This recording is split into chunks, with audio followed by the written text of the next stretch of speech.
Much, Vishal. Now I would like to welcome our next speaker, Mr. Rutvij. He'll be talking about implementing custom HALs in AOSP.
Sure, ये open ही दिखा रहा है यहाँ पे।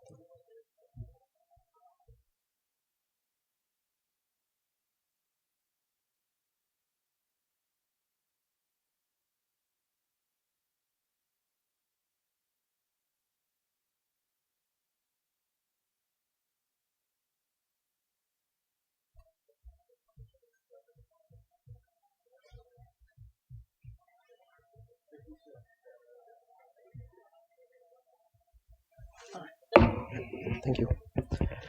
Thank you. Hi everyone. I hope you are enjoying your day and welcome to my presentation. Today I'll speak about implementing a custom HAL in AOSP. AOSP means Android Open Source Project. Every device is currently we are using Android, and we in some cases definitely will deal with new hardwares where we may require to implement some hardware abstraction layers. So that is where I hope that this session will help you build your own HAL. About me, sorry, I'm Rutvij Trivedi. I'm the co-founder and MD of Silicon Signals Private Limited. I have built a team which contributes into various open source projects starting from Linux, Zephyr, AOSP and U-Boot. Over a decade, I have experience building a couple of products including multimedia camera, automotive, consumer, healthcare. At Silicon Signals, we are Android PSP providers to many companies, such as officially we are providing it to Toradex. We have already provided one Android to Pine64. So such companies we are helping in Android building. So this is a story when it started with the custom HAL creation. So we had one wonderful project of creating yacht device, where we thought that okay, if we take Android automotive, it would be similar something like car and it will help us. But no, there were surprises all over. For example, yacht doesn't uses some other stuff which is currently in car, but have some different expectations. For example, yacht have sonars, VHF communication for radio. So that's where you don't have the access directly for those hardwares. You go to vendors, you get the hardwares, but then who will interact with the AOSP? So that's where challenge comes in. When we started this project implementation, we also did not have any clue that how to work with. So what we started it with, we took very simple LED glowing and LED blinking project. We wrote throughout a HAL and other services so that we understood that how it functions. Eventually we started off with that, and then we eventually built our own HAL for radios and VHF. So that is how we started with simple LED, and it helped us build other complex HAL as well. So I've taken the same example. In our presentation, we'll try to showcase some videos, which is a live demonstration, as well as some code basis, which is actual code. It is on our Git repo. You can clone and you can try it within your hardwares as well. A bit about AOSP. People who are not many familiar with AOSP currently is being used definitely in your TV, smartwatches, cars, automotive infotainment system. But earlier, Google acquired a company from these folks and then started a very first Android in T-Mobile. Got currently initially released what we had. This is a famous Android AOSP software stack HAL. So if you, I'm sure many of the people have seen this. On the top, we do have apps, applications where as an user we see the camera, calendar, clock, all these are applications what we are currently seeing. But underneath, once you press any button on application, you will have to go through certain layers. So I also realized that it's not like Linux, a monolithic or something which is just a single layer system. If you want to implement anything or if you want to interact from your application layer to a middle to the hardware layer, you have to go through certain layers. These all are the layers and our focus is on creating a HAL. But when we speak that we want to create a HAL only, it's not about HAL. You have to still work on other layers as well so that you ultimately interacts with your hardwares. These are the, I'll not go into deep, but just explain. Starting, we do have a bootloader which initiates everything for your hardware. Linux kernel, it's not a vanilla Linux kernel, it is Androidism added a Linux kernel. From mainline, Google will take, Google and a vendor will take the Linux kernel and make it Android feasible, and it has certain changes. It's not a standard drivers. They are like, for example, implements wake locks and IPC binders, which is IPC mechanism for Android. So these are certain changes they have made in Android kernel. Then we do have system services and daemons. On top of that, we do have a HAL. HAL is basically a transition. What it does, HAL means hardware abstraction layer. So what it does is, from application and framework developers, it actually makes disappear how hardware look likes, but HAL takes care of underneath hardwares. So he is a translator sits between application frameworks and your hardwares. Then we do have Android runtime system frameworks where you actually see your power managers, activity managers, all these managers will sit over there. At the same time, we will have the actual system UI. So this will come from framework. And on top of that, we will have applications and UI binaries. So what I just spoke about, the calendar clocks, what you see in your day-to-day routine applications. So these are the actual applications. This is a very good website. I have already opened the website, and it shows a comparison between Android and Linux BSP from BSP segment. I'll just show you a bit.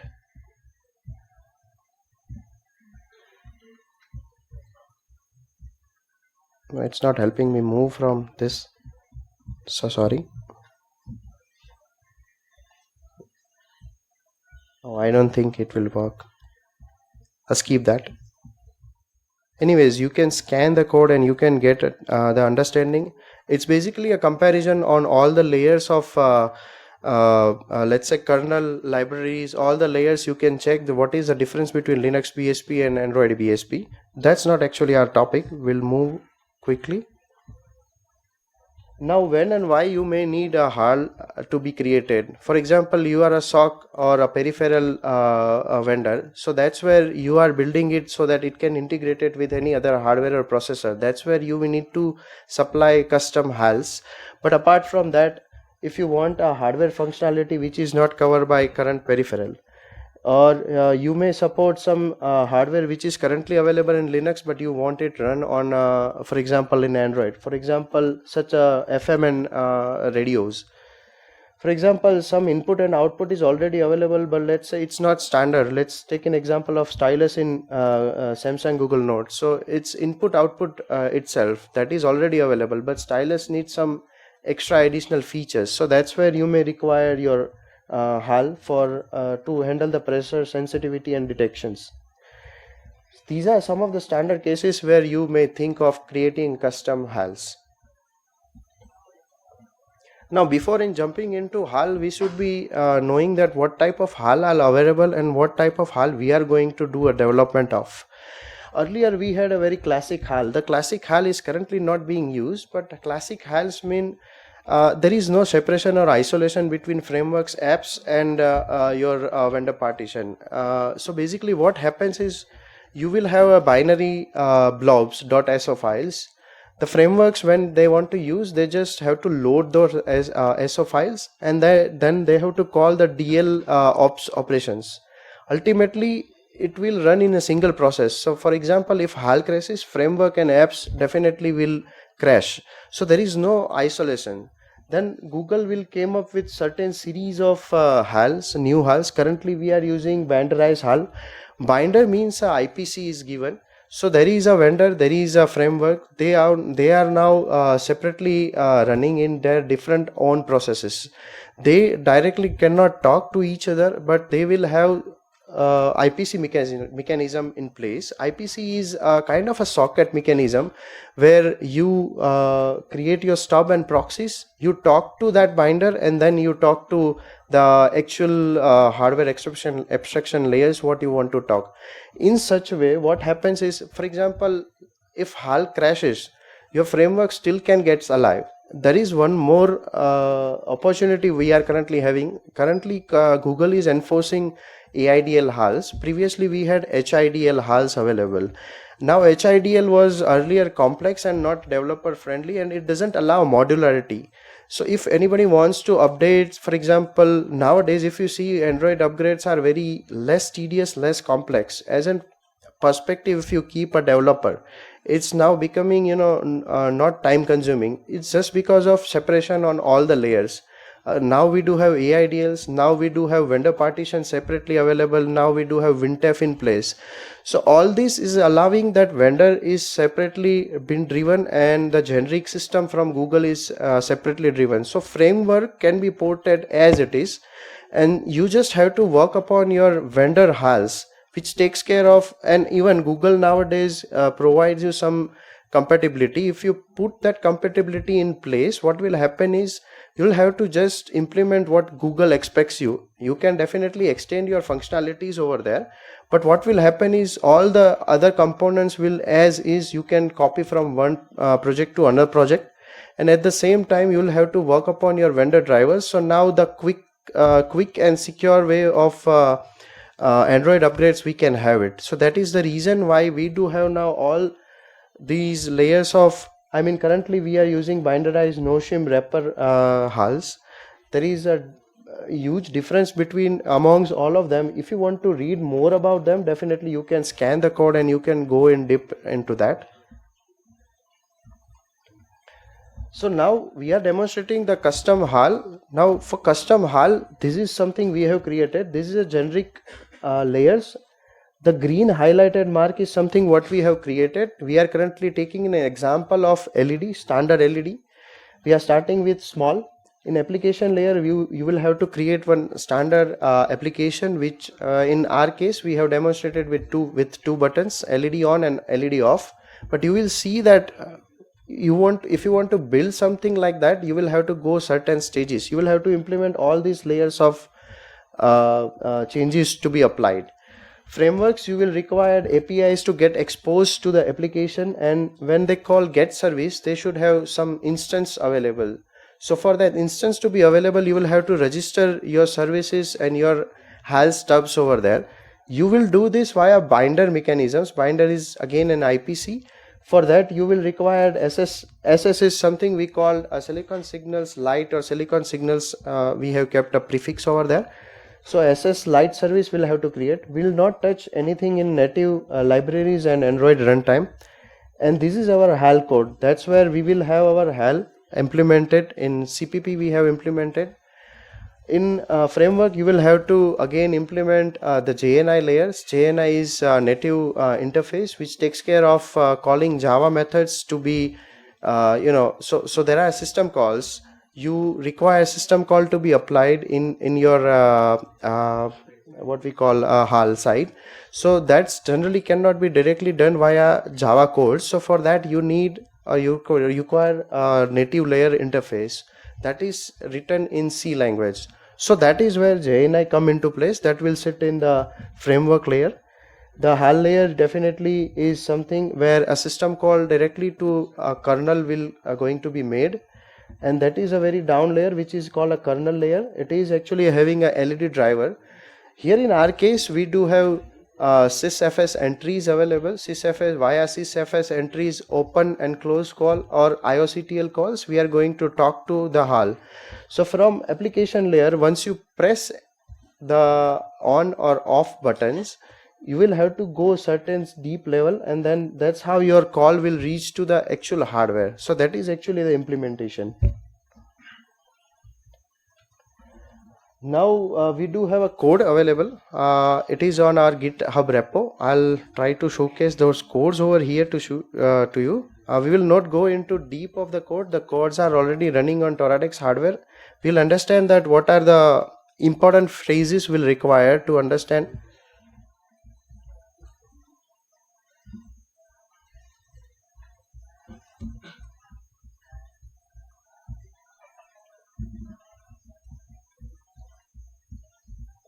Let me see if I can put it in front of you. I think it's not allowing us.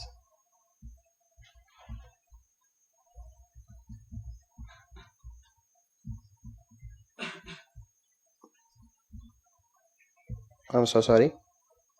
I think I'll have to skip that.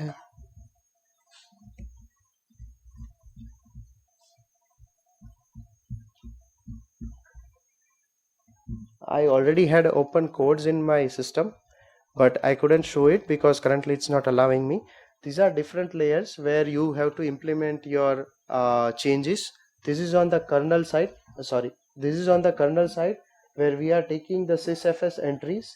We are taking the sysfs entries into our HAL, which is a binderized HAL, AIDL based.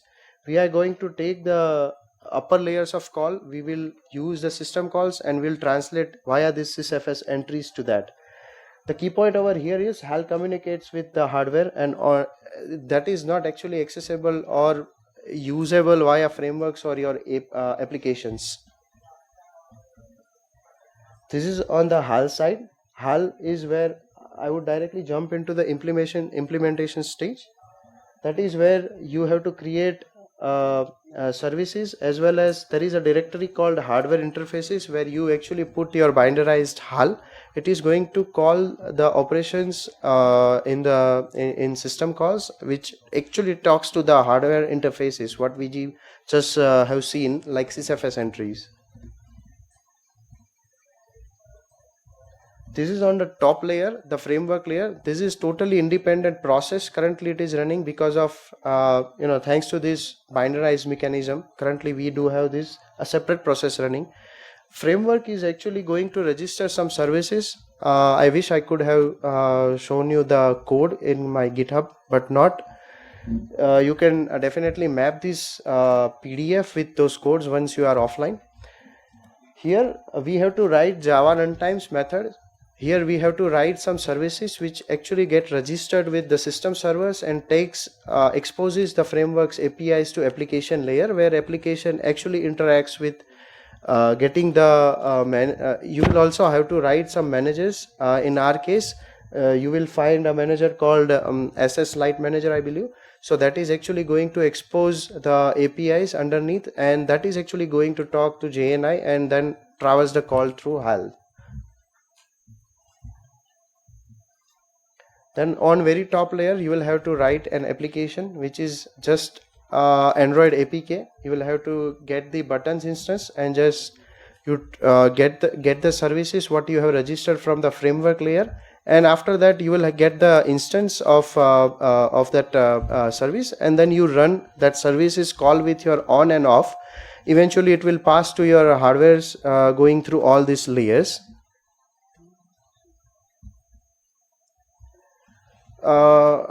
This is again from the source code only. Once you build that particular source code, you will get these artifacts into your system.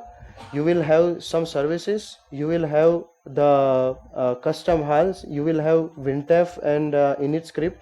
Now WinTF is important. WinTF gives you compatibility. When you are writing your vendor HAL, you will have to tell frameworks and other layers that you are not going to the APIs what you are going to expose are going to be locked, and these are not going to be changed. This is for a protection and security. Again, I do have a visual demo if I can make it.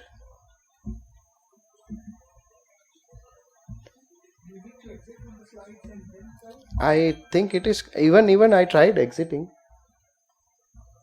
Any of the instance are not allowing me there.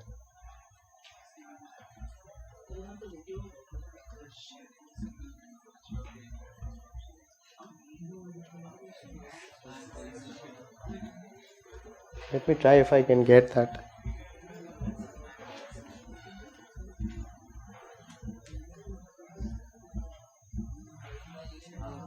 Okay, I hope this is a video we can see. So as you can see, this is a board, this is a console attached to it, and this is our display where we are going to showcase our application. I have highlighted the LED so that it can be seen. I have already put a log just only to see that our written HAL and other parts and artifacts, how it looks in console. This is our app in display. It's just simple LED on and off only.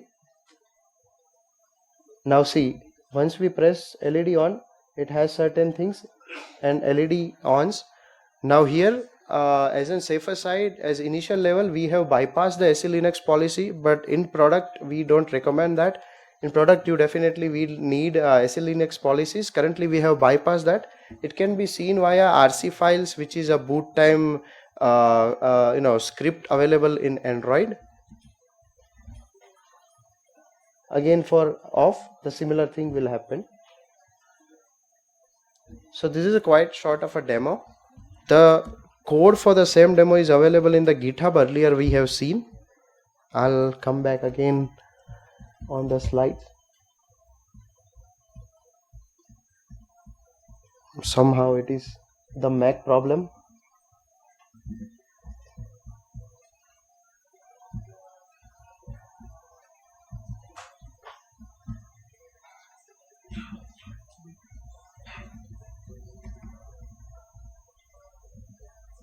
Okay, these are some tips and tricks where once you start implementing, definitely you will face some challenges. We also had faced some challenges. These are the challenges I have listed.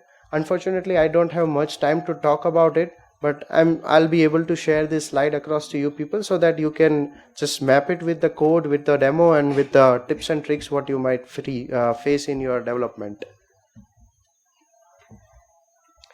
The key takeaway from our development, we understood that HAL is created in certain way that if you start with, for example, LED, it will not block you anywhere. The complex HAL also you can create it out of it. It's just simple baby step you have to take.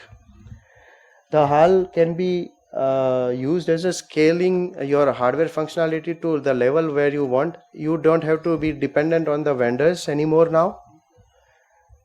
The modularity, stability and security now you do have. So if, for example, if HAL crashes, your framework will still alive and you just have to modify your HAL problems, whatever you are facing.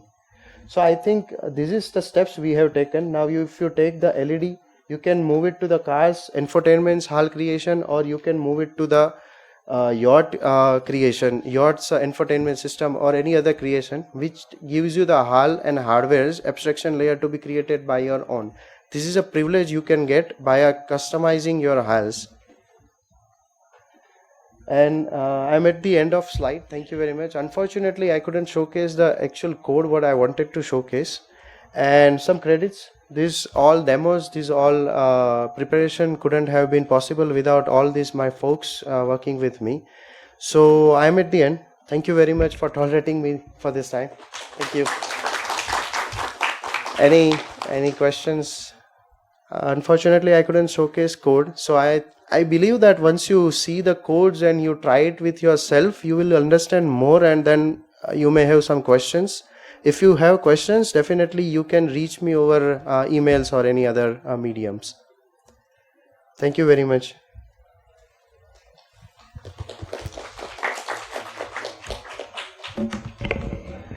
Thank you very